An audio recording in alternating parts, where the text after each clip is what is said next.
Alright, सो कोएर्शन और undue influence ये दो हमने किए हैं अभी तक फ्री कंसेंट के अगेंस्ट जो जो तरीके होते हैं। Next is miss representation. तो देखो, जब आप किसी फैक्ट को, ज़रूरी फैक्ट को गलत तरीके से रिप्रेजेंट करते हो, अब ये अलग अलग तरीके से हो सकते हैं कि या तो आप बोल गलत रहे हो, प्रोवाइडेड कि आपको भी नहीं पता कि वो सच नहीं है। ये चीज़ समझना यहाँ पे। देखो, दो चीज़ें हो सकती हैं कि या तो आप इंटेंशनली वो चीज़ कर रहे हो, ठीक है, कि इंटेंशनली आपने कुछ किसी को गलत बताया, that will come under fraud. वो इससे नेक्स्ट जो आएगा मिसरिप्रेजेंटेशन के बाद फ्रॉड आएगा, उसमें हम डिस्कस करेंगे।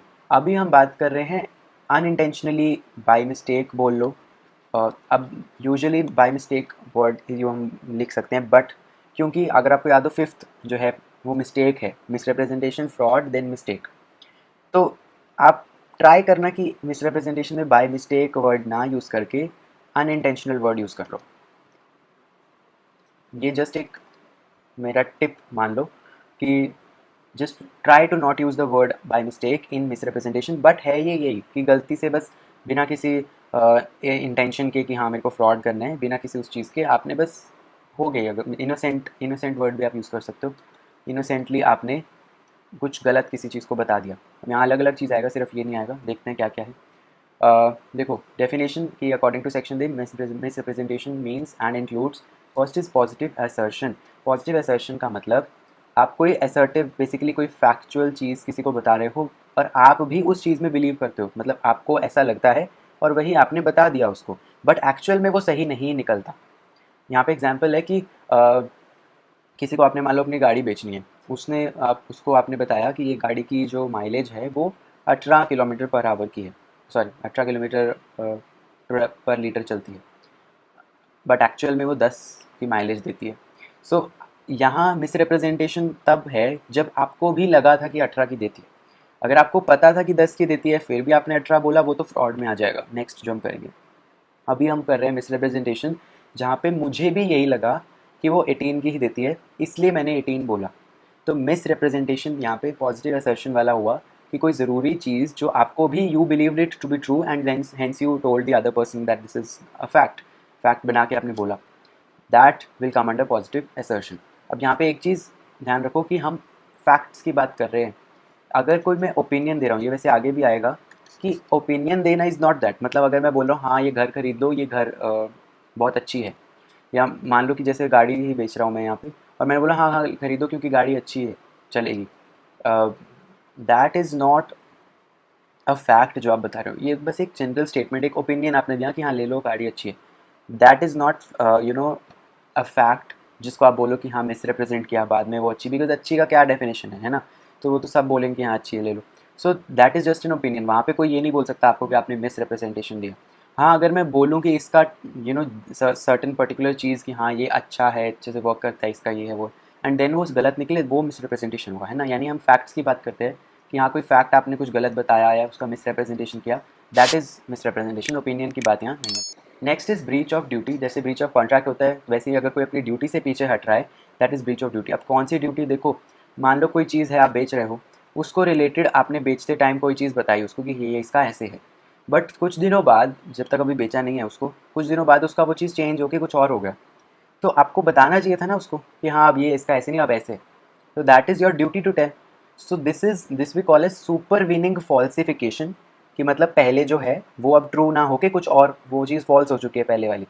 We call it supervening falsification accompanied by unintentional non disclosure, कि आपने फिर उसके बाद फॉल्स होने के बाद उस चीज़ का डिस्क्लोजर नहीं किया, नॉन डिस्क्लोजर, बट अगेन क्योंकि हम मिसरिप्रेजेंटेशन की बात कर रहे हैं इसलिए अनइंटेंशनल नॉन डिस्क्लोजर, कि इंटेंशनली नहीं किया कि हाँ फ्रॉड करने, अगेन वो फिर फ्रॉड में आ जाएगा। अगर आप अनइंटेंशनली उसका नॉन डिस्क्लोजर नहीं करते किसी सुपर वीनिंग फॉल्सिफिकेशन का, मतलब कोई चीज़ जो पहले सच थी अब नहीं है, अब कुछ और है, जो कि आपको मतलब कोई चीज़ चेंज होती है तो आपको बताना चाहिए ना कि हाँ अब इसका ऐसे नहीं ऐसे है सिस्टम, तो वो आपने नहीं बताया। So that is supervening falsification accompanied by unintentional non-disclosure. That is what breach of duty, जो कि आपको बेसिकली बताना चाहिए बट नहीं बताते हो आप, that comes under this breach of duty। यहाँ पे एक केस आता है विद वर्सेस ओ फ्लैंगन का। यहाँ पे क्या होता है, बेसिकली एक मेडिकल प्रैक्टिशनर है, वो अपनी प्रैक्टिस जो है पूरी वो कॉन्ट्रैक्ट के थ्रू बेच रहा है किसी भी इंसान को 50,000 का वो बोलता है कि मेरा मंथली जो सेल है वो 50,000 की है, बट 5 महीने तक जब तक नेगोशिएशन चलती है उसकी सेल अब 5,000 रह चुकी है उस पर्टिकुलर प्रैक्टिस की। तो उसने वो चीज़ नहीं बताई कि अब इसकी 50,000 नहीं, अब इसकी 5,000 रह गई। ये चीज़ बतानी चाहिए थी बट नहीं बताई, बट अगेन अनइंटेंशनली वो चुप रहा इस चीज़ को लेके, उसने बस बताया ही नहीं। सो अगेन अनइंटेंशनल है, इसलिए मिस रिप्रेजेंटेशन के अंडर इसको माना जाएगा। और अगेन इसका इफेक्ट बाद में हम पढ़ेंगे कि मिस रिप्रेजेंटेशन के केसेस में क्या क्या कर सकता है बंदा। But again I will tell you कि वॉइडेबल होता है, वो रिसाइंड भी कर सकता है। और यहाँ पे एक चीज़ और ध्यान रखो, डैमेजेस क्लेम नहीं अलाउड है, बाद में पढ़ेंगे इसको, आते हैं अभी, पहले ये कर ले। Causing mistake about subject matter innocently, again innocently तो होगा ही क्योंकि मिस रिप्रेजेंटेशन है। सब्जेक्ट मैटर की रिगार्डिंग, सब्जेक्ट मैटर में बेसिकली क्या आ गया, क्वालिटी आ गया, किसी मटेरियल, नेचर, किसी चीज़ को लेके वो चीज़ आपको जो कि अगेन बतानी चाहिए बट आपने नहीं बताई, या गलत कुछ बता दिया उसका, बेसिकली कुछ गलत बता दिया आपने उसके क्वालिटी को लेके, उसके नेचर को लेके, वो इसमें आता है। कि जैसे मान लो यहाँ पे एग्जांपल दे रखा है कि 500 बैग्स ऑफ पल्सेस उसको बेचने थे और उसने बोला कि इसमें कोई भी पॉलिश्ड नहीं है, बट उसमें 5 बैग्स पॉलिश्ड वाले निकले।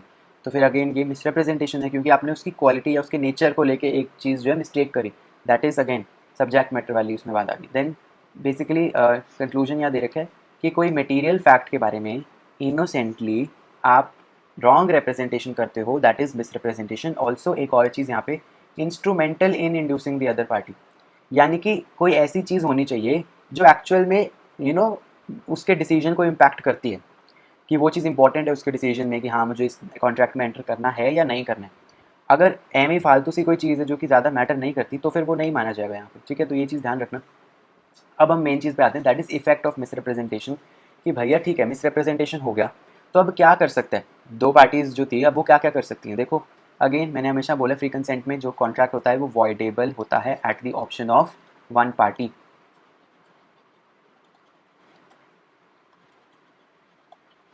इसका मतलब कि अगर एक वो पार्टी चाहे तो वो वापस से वो रिसाइन कर सकती है उस कॉन्ट्रैक्ट में कि अब मैं ये नहीं करूँगा परफॉर्मेंस। जैसे मान लो उसने बोला कि कोई चीज़ बेचनी थी गाड़ी, और उसने बोला, उसको पता लगता है कि ये मिसरिप्रेजेंटेशन है, तो वो कर सकता है कि नहीं अब मेरे को नहीं खरीदनी गाड़ी, तो वो रिसाइंड कर सकता है। रिसाइंड वर्ड, इसको स्पेलिंग ध्यान से देख लो, रिसाइंड कर सकता है कॉन्ट्रैक्ट को। और अगेन यही चीज़ हुई कि वो वॉइडेबल है कॉन्ट्रैक्ट इसलिए। दूसरा एक और ऑप्शन होता है उसके पास कि वो ये बोल सकते हैं कि जैसे हमने ये पॉलिश्ड वाला पल्सेस वाला केस देखा, वो ये बोल सकते हैं कि चलो 5 बैग्स पॉलिश्ड वाले हैं ना, आपने बोलते सब अनपॉलिश्ड हैं तो मुझे दे दो, फिर 5 बैग्स ये चेंज करके दे दो, अनपॉलिश्ड वाले दे दो। सो मतलब वो ये भी कर सकते हैं कि इंसिस्ट करे वो कि जो पहले वाली पोजीशन जो आपके अकॉर्डिंग थी और हमारा जो डिसाइड हुई थी पोजीशन, उस पोजीशन में मेरे को वापस ले आओ। जैसे मेरी पोजीशन में ये पोजीशन में आना था मुझे कि 500 बैग्स मुझे अनपॉलिश्ड के मिलने थे, तो आप मेरे पास 5 पॉलिश्ड वाले आ गए, तो ये वापस करके मेरे को पॉलिश्ड अनपॉलिश्ड वाले दे दो। समझ रहे हो। तो या तो पूरा परफॉर्मेंस ही वो कर दे कि नहीं मेरे को करना ही नहीं है, रिसाइंड भी कर सकता है, या आप सेम पोजीशन पे वो लाने को इंसिस्ट भी कर सकते हैं कि अब मेरे को वापस से जो गलती हुई है वो ठीक कर दो बेसिकली। सेकंड, यहाँ पे एक चीज़ आती है, डैमेजेस क्लेम करना is not allowed. Claim damages does not entitle. मतलब अगर कोई नुकसान हुआ है और वो बोले मेरे को ये डैमेजेस अब क्लेम करने हैं, मिस रिप्रेजेंटेशन में नहीं होता, फ्रॉड में होता है। ध्यान रखना, फ्रॉड में डैमेजेस क्लेम कर सकते हो, क्योंकि यहाँ पे मिस रिप्रेजेंटेशन में इंटेंशनली नहीं हुआ था ना, उसने जानबूझ के नहीं कुछ आपसे वो किया, तो वो डैमेजेस वो क्यों भरे, आप उससे क्लेम नहीं कर सकते डैमेज, क्योंकि उसकी भी गलती नहीं है, उसने जानबूझ के नहीं किया, ठीक है। तो ये इसका डिसीजन है। तो ये पूरा आपका मिसरिप्रेजेंटेशन का हो गया।